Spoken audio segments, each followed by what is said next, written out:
راجع النهارده الاقيها واقفه مستنياني ولابسه مرياله المطبخ وماسكه علبه في ايديها. اقول لها ايه ده بقى وانت لابسه كده ليه؟ تقول لي شيلني بس وانا هفهمك كل حاجه جوه.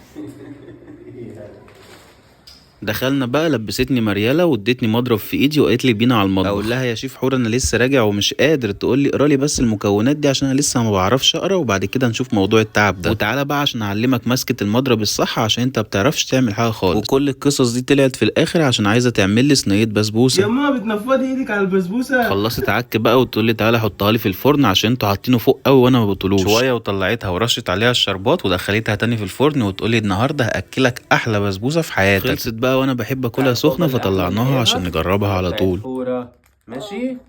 دي ولا تي؟ هدوق بتاعت بابا الاول. هنشوف ايه ولا هيخسر. حلوه. ندوق البسبوسه بتاعت هور. الله